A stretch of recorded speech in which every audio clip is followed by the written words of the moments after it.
Natasha Hausdorf was debating on Sky News versus this like sort of anti-Israel talking head on whether Gaza is being starved, whether Israel is starving the Gaza Strip. And check out how she rips her to shreds. So we've documented starvation as a weapon of war. What we have said and how we have found that is that both the fact that Israel has not, and I mean, I'm not sure what facts Natasha is looking at, because the UN, independent bodies, and in fact the UK government itself has said that there is famine in Gaza. So I'm really not sure what it's about. But what we as Human Rights Watch have said very, very clearly is that it is not only the facts on the ground that people are in fact starving, that there are children, the UN have documented that there are Palestinian children that have died of malnourishment, but there are also, alongside those acts, we have seen the statements of Israeli officials which have made very clear that these are not just acts, but this is a policy of the Israeli state. That is what Ron Dermer was arguing against, saying we don't have an actual policy of starvation, we are in a state of war.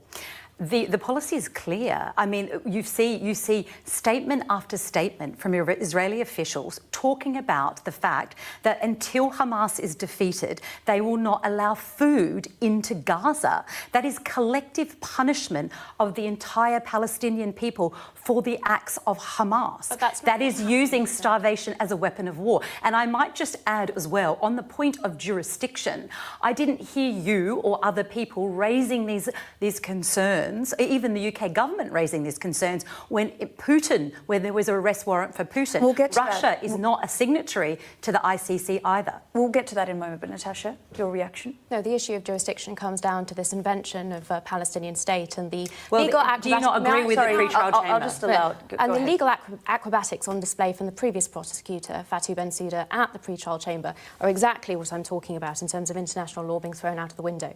That is important because it has repercussions for all law-abiding states and for anyone who actually cares about the rule of law and international legal order. But when we come to look at the facts on the ground, all I'm asking is that we apply numbers that we know about. So the World Food Programme, as I was about to come on to explain, has set out already in October of last year what the nutritional requirements of the population of the Gaza Strip are. That same World Food Programme is now telling me, though, that there is full-blown starvation, based Natasha. on Hamas propaganda, which unfortunately the international media seem to have very little difficulty in repeating. Cindy McCain is basing it on her staff on the ground. Well, let's that is be what clear. She's not quoting Hamas. May I finish on the numbers? Because we know, and in fact, Ron Dermer's numbers seem to be a little bit out of date. The most recent update from COGAT is that in excess of 500,000 tonnes, 500,730 tonnes thereabouts, we're looking at nearly 30,000 trucks of humanitarian assistance over the last 7 months. So how is starvation happening? Let's not may I finish the point? There are two aspects here. It'd be useful to know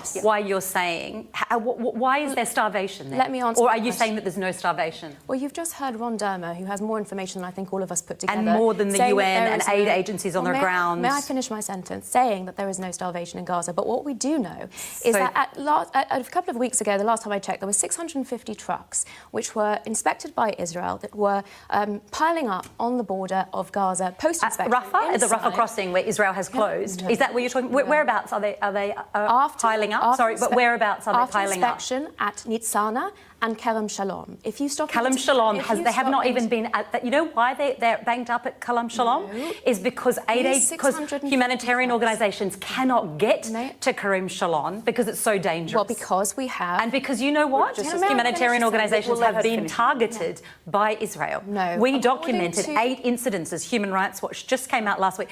8 incidences where humanitarian convoys were in fact targeted by Israel. Yeah, despite the fact that they had supposedly been deconflicted. Yasmin, I'll just get Natasha. What we do know from the Fatah authorities, and these are the so-called moderates that run the Palestinian autonomy in the West Bank, is that Hamas are targeting humanitarian aid workers in order to generate a humanitarian crisis in Gaza. We also know that aid organisations on the ground are struggling with distribution because Hamas is stealing aid, Not because they're diverting being aid, targeted by and Israel.